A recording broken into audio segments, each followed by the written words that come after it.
Hace poco hicimos un video acerca de cómo aprender inglés para la gente que tiene problemas con aprender inglés, ¿sí? Y se nos ocurrió otra idea y hacer un video acerca de cómo aprender un idioma de verdad difícil. Para eso, primero quisiéramos aclarar qué significa un idioma difícil, Ujú. ¿sí? Porque incluso en ese video acerca de inglés, alguna gente nos decía, pero inglés es difícil, porque tú dijiste que Que no no. lo era, ¿no? ¿Sí? Sí, Y decían que sí. sí, pero sí es difícil, es difícil. ¿Qué Ujú. significa un idioma de verdad difícil?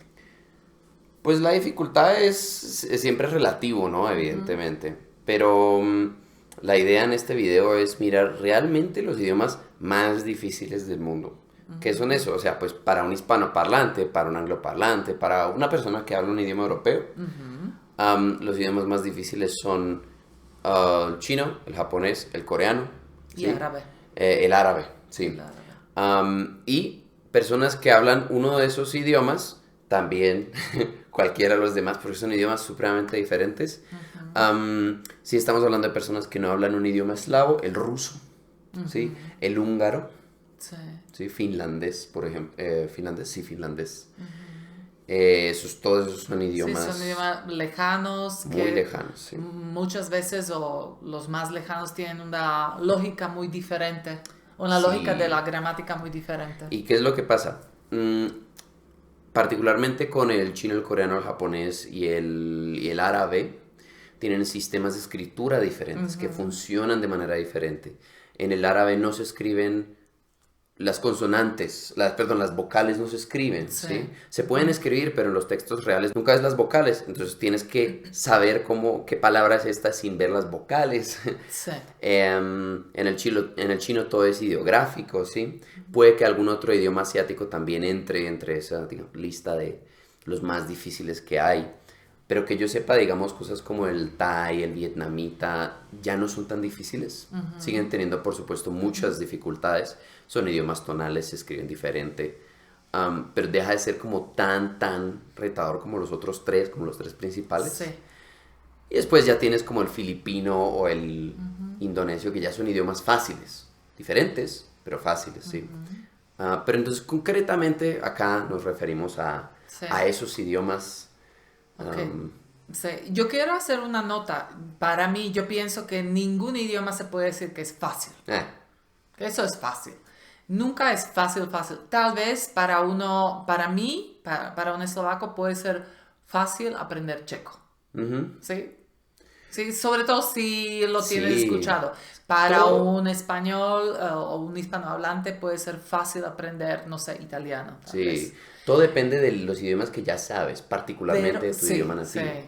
Pero para decir que eso es de verdad fácil y no tienes que esforzarte, siempre tienes que esforzarte para aprender cualquier idioma. ¿Sí? Mm, Eso es una nota importante. sí. Entonces, Cuando bueno, dijimos, sí, cuando dije yo que el inglés es un idioma sencillo para un hispanohablante, pues obviamente tiene un problema grande y es que la pronunciación no se parece en absoluto al español, ¿sí? Tiene muchos vocablos que el español no tiene. Y la manera en la que se leen las letras que ves escritas pues es muy diferente a cómo se sí. leen en el español. Pero el tema con el inglés es que el inglés a través del francés, igual que directamente, ha importado muchísimas palabras del latín. Muchísimas, ¿sí? Entonces sí, aunque se pronuncien diferente, y si tú no sabes cuál es, pues no la pudieras reconocer. El hecho es que una vez ves el ejemplo que nos dieron en el comentario, education, ¿sí? Tú lo escuchas y dices, "¿Ah?". Pero una vez ves que se escribe education y sabes y entiendes que significa educación, hay una manera muy fácil de conectar, ¿sí? De conectar como, es educación, sí, claro, o sea, lo hace muchísimo más fácil de recordar a largo plazo, ¿sí? Porque se te ocurre la palabra en español, inmediatamente conectas a la palabra en inglés, porque se escribe igual, ¿sí? Pero, de nuevo, el ejemplo que yo di en japonés es kyoiku. No tienes nada a lo que conectarlo, ¿sí? Estás Ay, jodido. ajá, sí. Entonces tienes que crear digamos, una matriz neurológica completamente nueva para este idioma. No puedes relacionarlo con nada de ningún idioma que ya sabes. Y eso es lo que realmente hace Ese es difíciles un a estos idioma idiomas difícil. que están como en la lista del FCI, que es para angloparlantes, pero para hispanoparlantes es más o menos similar, am, que están en el último nivel de dificultad, que Ujú. dicen 2.000 a 3.000 horas para llegar a Ok. B1, B2. ¿Y por qué lo vamos a hablar con Daniel? ¿Cuál es el idioma difícil que tú sabes y cómo lo sabes? ¿Hasta en qué nivel estás? Sí, yo sé eslovaco. No, yo realmente sé un poquito de chino, un poquito, ¿sí? Sé entender palabritas cuando lo escucho, sé reconocerlo si lo escucho, es muy sencillo también una vez uno sabe un poquito. Sé leer ciertos caracteres y podría saludar y intercambiar small talk, ¿sí? O sea, hablar un poquito del clima de pronto. Estoy muy oxidado hace mucho tiempo, ¿no? Sí, No hago nada con el pero chino, pero sé un poquito de chino. Y sobre todo llevo 6 7 años estudiando japonés. hablas Con... eslovaco, pero es tu idioma Es mi materno, idioma entonces no materno, sí. sé, no, eso No, no no es es, lo no, mismo. no vale. Am, y el japonés lo he aprendido a un nivel muy, muy decente. Sí, o sea, un B2. Sí. Y sobre todo, últimamente he aprendido a leer mucho mejor. He llegado a un nivel que ya está Ok. bastante bien. ¿Cuál piensas que es la diferencia entre aprender un idioma difícil, de Ujú. estos de verdad difíciles, y Sí, un idioma que no está entre estos idiomas? sí. Pues a la final el proceso puede tener dependiendo del idioma, digamos, hay unos pasos que vas a tener que introducir en tu proceso de aprendizaje Ok. extras. Ah, ok. En el japonés y en el chino tienes que aprender a leer caracteres chinos, ¿Y es ¿sí? importante aprenderlo al principio? No. ¿O sí? Depende, puedes decidir cuándo lo quieres, si lo quieres hacer antes, si lo quieres hacer después. Aprenderlo ayuda a aprender el resto del idioma, es importante aprenderlos. ¿Cuándo? Yo los aprendí bastante tarde, ¿sí? O sea, después de estar 3 o 4 años como dándole más o menos, como, ahí dije como, bueno, tengo que aprender a leer, ¿no? Porque no sé leer. Am, es importante y ayuda mucho Esa es la a... mayor diferencia. Pues ese es el paso extra que yo digo que tienes que Ajá. insertar, Ok. ¿sí? Obviamente, si tienes tailandés, vietnamita, ruso, árabe, también tienes que aprender a leer un alfabeto diferente. Tiene la ventaja de que solo es un alfabeto, Sí. ¿sí? El árabe es bien difícil, Sí. el ruso no tanto, No, no, ¿sí? azúcar no es tan difícil. Entonces, pues eso también es un pasito extra que no tienes que hacer con el inglés o con Sí. el francés. Y pues evidentemente las otras dos diferencias es que te va a tomar muchísimo más tiempo, Ajá. ¿sí? Sobre todo si estás comparando el japonés con el italiano, te puede tomar 4 5 6 veces más tiempo llegar al mismo nivel al que llegarías en italiano, ¿sí? O sea, porque no tienes nada de lo que agarrarte, todo es O diferente, ¿sí? sea, si tú, por Sí. ejemplo, en italiano tú puedes llegar a un B1 en medio año, yo diría que sí, Sí, tranquilamente. pues sí, pues en japonés a ese En mismo japonés. ritmo, 1 hora y media al día, te toma 2 años y medio. Llegar a un Sí, B1, sí, sí. definitivamente. Ok. Obviamente puedes hacerlo con muchísima más intensidad y hacerlo mucho más rápido, ¿sí? Conozco personas que han llegado a un C1, C2 en 5 años de estudio, que es impresionante, pero pues estudiando 7 8 horas al día. Y pues la tercera es que te va a costar en el proceso. Vas a sentir que esto es difícil, que no te acuerdas de las cosas, que, tu mente no conecta, o sea, no te entran ciertos conceptos en la mente, ¿sí? O sea, como que, ¿cómo así? Tienes que reconfigurar un poquito tu cabeza, ¿sí? Mucho más de lo que la tienes que reconfigurar con italiano. Incluso con el inglés. Con el inglés siguen habiendo un par de cositas, como que el adjetivo y sustantivo, o los verbos frasales y todas estas cosas. Con el italiano es la mamma mía, ¿sí? Entonces se pone después eso es un adverbio, eso es adjetivo también, supongo. Pero con un idioma como el chino o como el japonés, tienes que reorganizar la estructura gramatical completamente.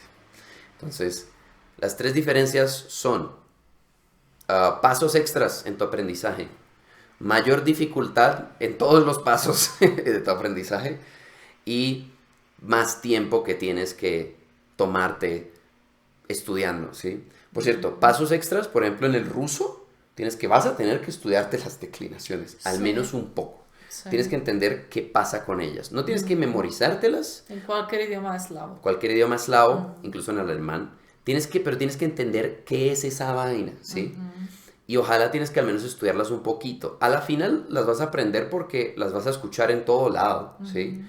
Que es, digamos, eso, si intentas aprender ruso de una manera tradicional, lo haces supremamente difícil porque pues tienes que intentar memorizar, pero si lo haces de una manera un poquito más intuitiva o natural, lo facilita un poco, porque pues escuchando comienzas a intuitivamente saber cómo deberías cambiar la palabra dependiendo del lugar en donde va, ¿sí? Que es la manera como tú y yo pensamos en eslovaco, que el eslovaco también tiene declinaciones, ¿sí? Entonces es muy obvio que si tenemos a Zuzana, pues estoy...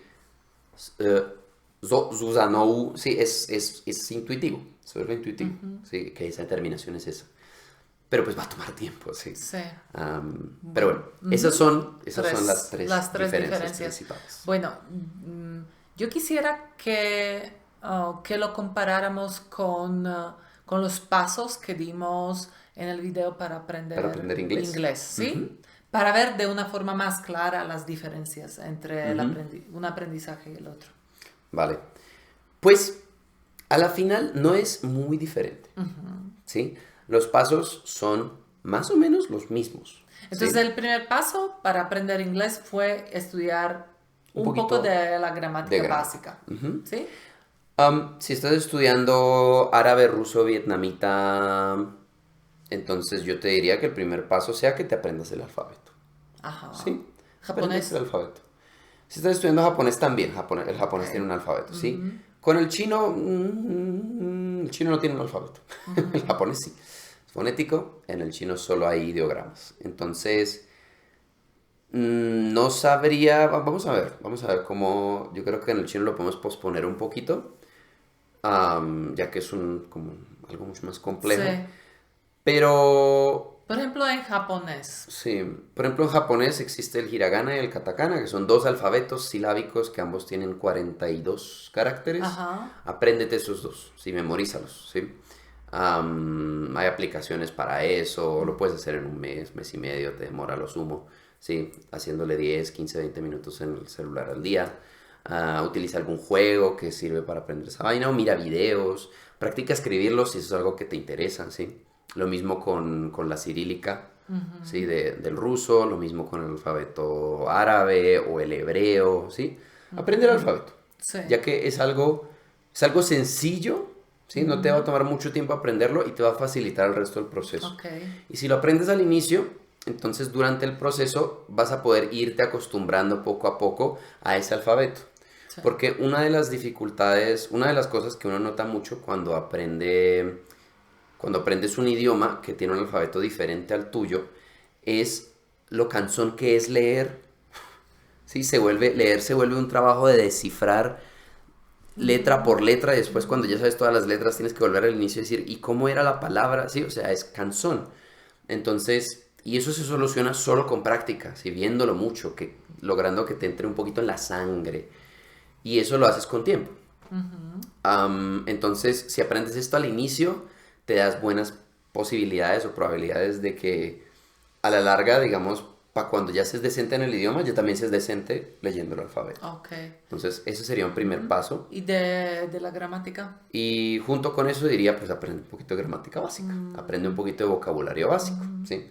Haz un poquito de estudio formal, cómprate un libro si quieres, mira un video de ruso básico, hebreo básico, o japonés básico, o chino básico, que te enseñe cosas sencillas. Sí. La cantidad, en el otro video dijimos que la cantidad debería ser hasta donde tengas ganas. Sí. En este caso yo diría... ¿Mismo? Sí, diría lo mismo, pero poniendo el tema del alfabeto aparte. El alfabeto sí hazlo, apréndelo. Sí. Sí. Ajá. Apréndelo en horario aparte, apréndelo al mismo tiempo que después comienzas a consumir contenido. Consumir ¿sí? contenido.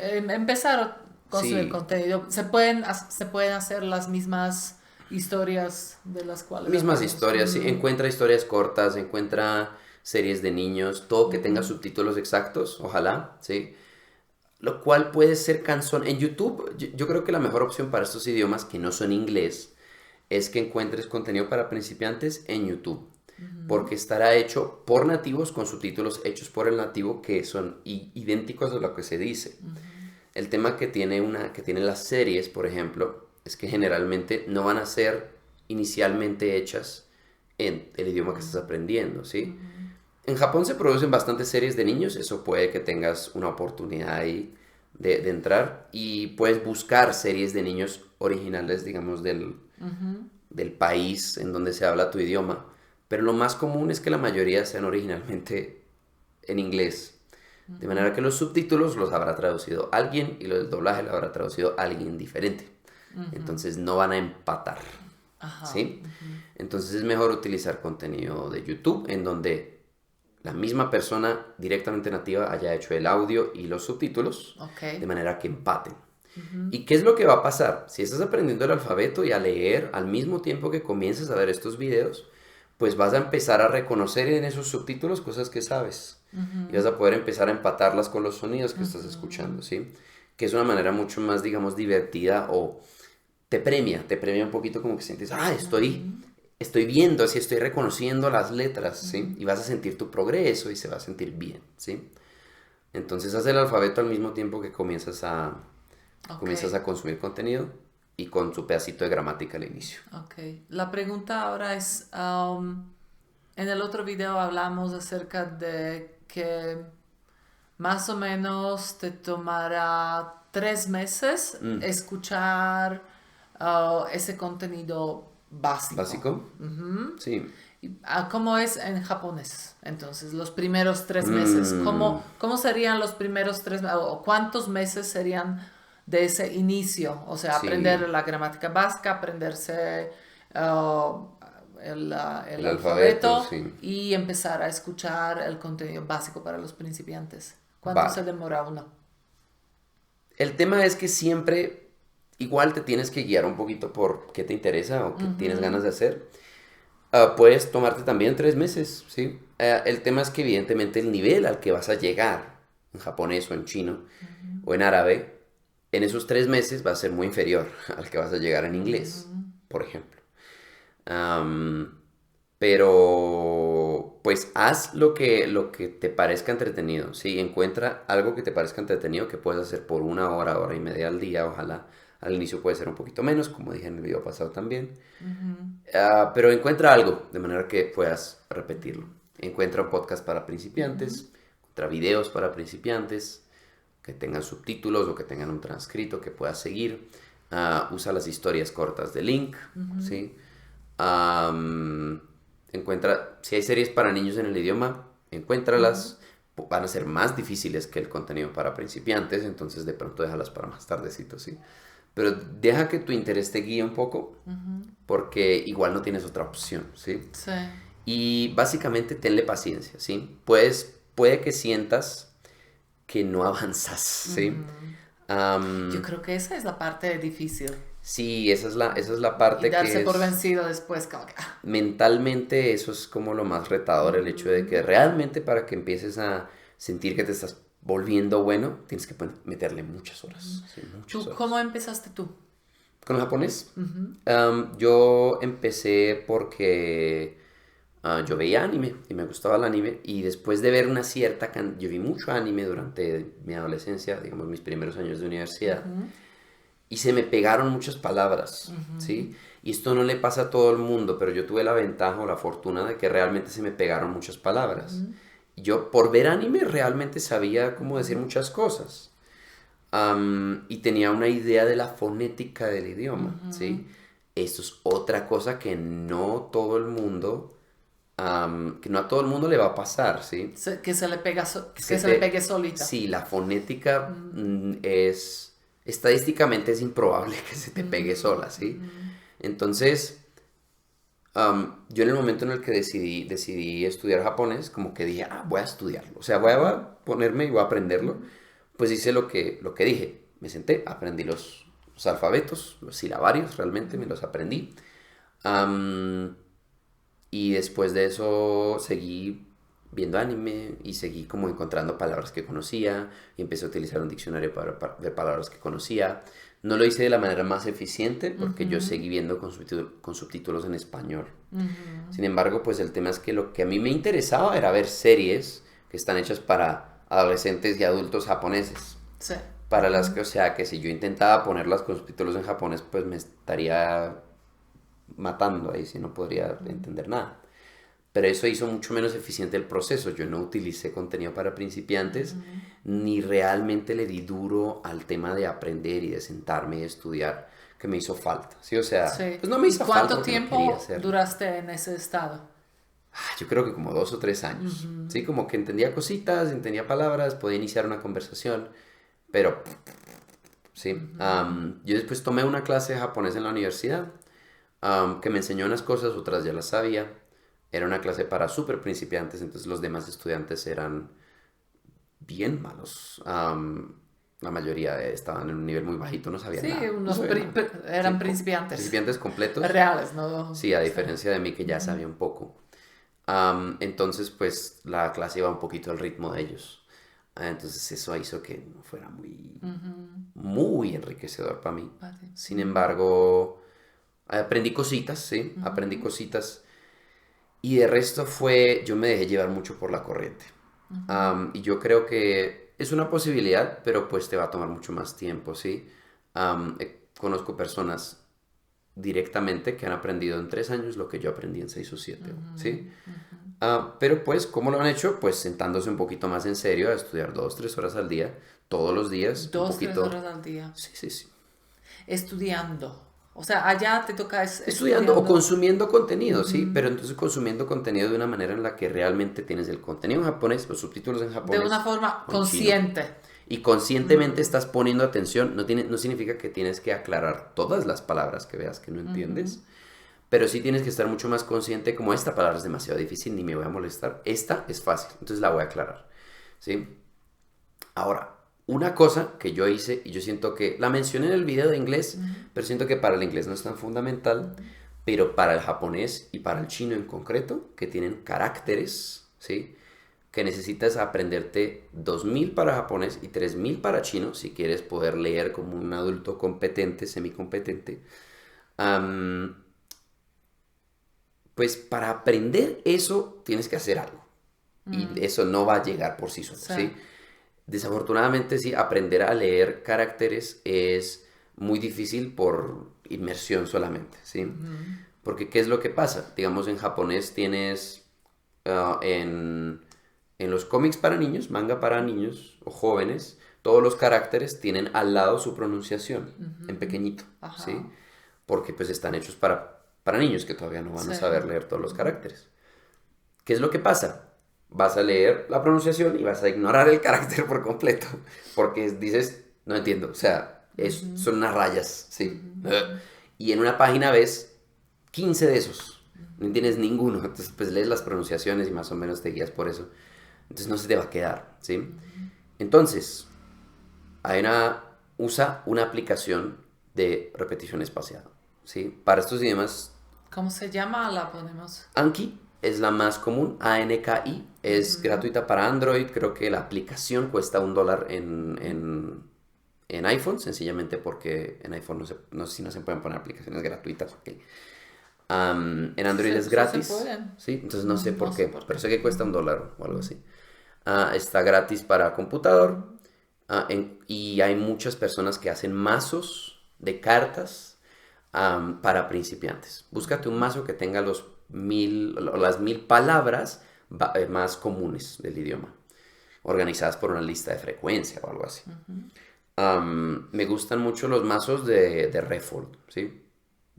Podemos intentar también dejar el link abajo. Ellos los venden, cuestan $10, $20, algo así. Entonces no son lo más barato del mundo, pero son muy buenos, están hechos profesionalmente, están muy bien como clasificados y tienen mazos para japonés, creo que tienen para chino, creo que tienen para coreano y tienen para inglés si aprendes español.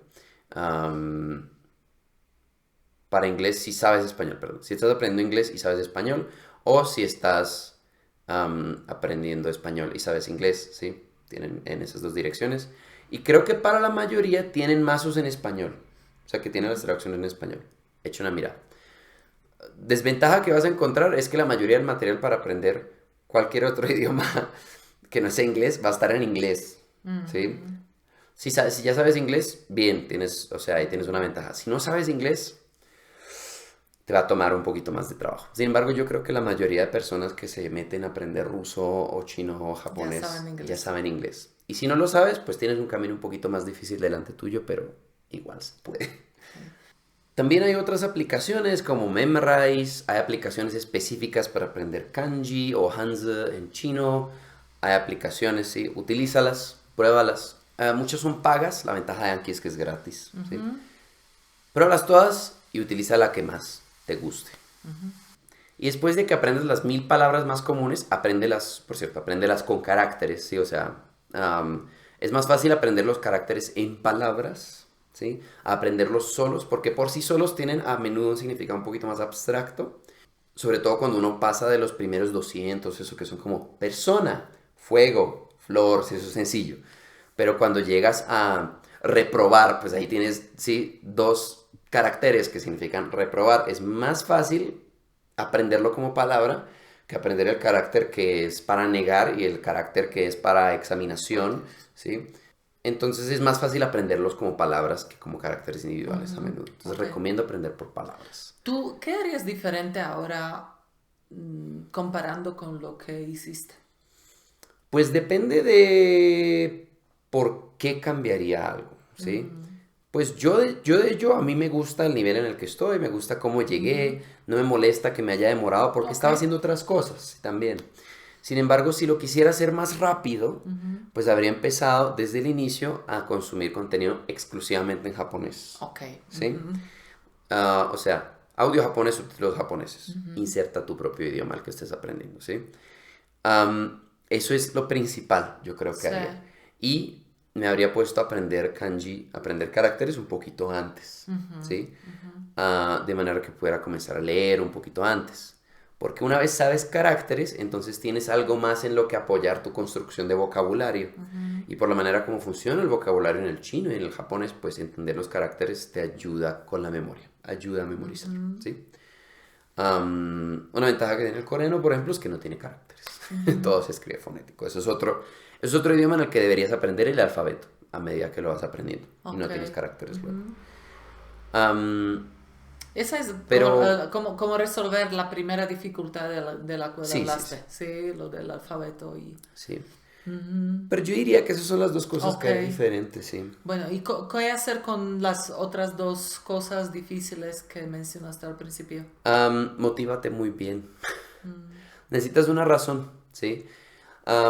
Si no tienes una buena razón para estar aprendiendo un idioma, para estar aprendiendo árabe o coreano, no vas a aguantar, ¿sí? Si realmente no te gusta el idioma y te apasiona el idioma, o si realmente no te gusta la cultura y te apasiona la cultura, o si no tienes alguna razón de peso o de fuerza para aprender estos idiomas, la veo grave, ¿sí? Vas a abandonarlo, desafortunadamente, porque es difícil y va a ser difícil. Entonces, eso es lo más importante. Aunque creo que es muy normal cuando uno aprende un idioma parar por cierto tiempo, uno para, lo deja por 3 meses, medio año, a veces 1 año y después vuelve. Sí. Yo creo que eso es muy normal, entonces. Es muy común. ¿Tú tuviste unos periodos de tiempo cuando dejaste de estudiar? Sí, claro. A veces por medio año no hacía prácticamente nada. Sí. Yo creo que es muy normal. Súper normal, sí.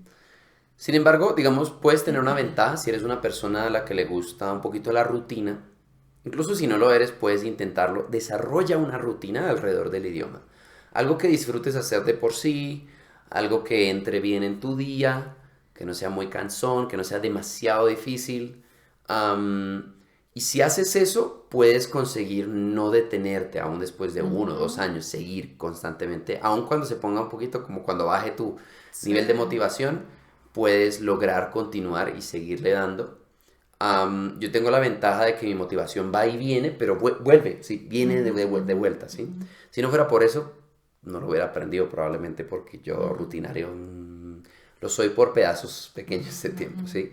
Yo tengo una rutina por un par de meses y después la dejo y hago otra cosa. Te inventas otra rutina. Me invento otra rutina o me dedico a otra cosa por un rato. Digo, no, pues me da ganas de hacer eso otra cosa. Y no le dedico al japonés un buen par de meses. Aunque tampoco nunca lo he abandonado completamente. Y ahorita mismo tengo la ventaja de que estoy tan como profundo en el hoyo que me es muy fácil volver a entrar y agarrar un libro en japonés y comenzar a leerlo. ¿Por qué no? Y ya, realmente siento que eso es todo. Listo. ¿Algo más? ¿Algún consejo más? Ten paciencia y disfruta el proceso, honestamente, porque el destino está lejos. Sí. Yo tengo otra pregunta. Pero- ¿Tú tuviste algún tutor o alguien quien te ayudó a hablar o algo? No, realmente no. De nuevo, yo tengo la ventaja de que a mí se me pega fácilmente la pronunciación y la fonética. Pero puede ser muy buena idea. De nuevo, yo también diría, hazlo tarde, ¿sí? Tómate tu tiempo. Si no tienes la urgencia de hablar, si tienes la urgencia de hablar, pues encuentra a alguien que te pueda ayudar a pulir tu pronunciación y tu gramática y cómo construyes las oraciones y con quien puedas practicar simplemente hablar libremente, consíguete rápido. Italki, ¿no? Sí. Pero si no, pues déjalo para luego, ¿sí? Sí. Déjalo para dentro de 2 años, si no tienes urgencia. Te va a ser mucho más fácil, va a ser menos estresante. Ahora también depende de cómo eres tú. Si tú fueras como Jairo, mi papá más o menos, yo creo que él no se aguanta 3 meses sin hablarle a alguien, ¿sí? La motivación principal de él, el propósito principal de él es hablar con gente, ¿sí? Si tú eres ese tipo de persona, pues hazlo desde el inicio, ¿sí? Si eso es lo que te motiva, si eso es lo que te llama la atención, es hablar con gente, haz eso, ¿sí? Por supuesto. Pero si eres como yo, que hablar con gente, pues está chévere ahora que ya sé, pero pues no es algo que como que, me estoy muriendo porque no tengo con quién hablar, pues no tienes que Pero hacerlo. sí, pero tú consumías o consumes mucho más contenido. Sí, claro. Que a la Eso final, lo compensa. sí, vas a tener que consumir mucho el idioma. Igual. Ya sea porque un nativo te está hablando, ya sea porque estás viendo una película, pues vas a tener que consumir mucho el idioma. Ok. Pero sí. En cualquier caso, aprender un idioma difícil es un proceso muy chévere, porque en todos los casos se trata de culturas muy diferentes a la nuestra. Vas a descubrir muchas cosas muy interesantes sobre la gente del mundo y sobre lo diferente que puede ser un pueblo y lo diferente que puede pensar alguien. Es un proceso muy enriquecedor para uno como persona también, ¿sí? Mucho más que aprender inglés. Sí. Sí, el inglés sí te conecta con... Pues al mismo tiempo el inglés te conecta con todo el mundo, pero el inglés pues te conecta con culturas que no son tan diferentes digamos, a las latinas. Sí, los ingleses son un poquito diferentes a los latinos, pero los coreanos son muy diferentes. Los árabes, sí, Sí. muy diferentes. ¿Hay algún otro idioma difícil que te gustaría aprender a ti? Me gustaría aprender ruso. Ruso. Para ti no será Y tan para mí no difícil. va a ser tan difícil porque ya sé eslovaco, sí. Pero globalmente conocido como un idioma difícil, me gustaría aprender ruso. Ok. ¿Algo más? No, eso sería todo. Ok. Si tienes alguna pregunta, nos la puedes escribir en los comentarios y te la vamos a responder. Espero que si tienes el propósito de aprender un idioma jodido, te deseo mucha suerte, te deseo mucha constancia y paciencia. Mucho aguante. Y de nuevo, disfruta el proceso, es muy chévere. Y nos vemos en el siguiente video. Chao.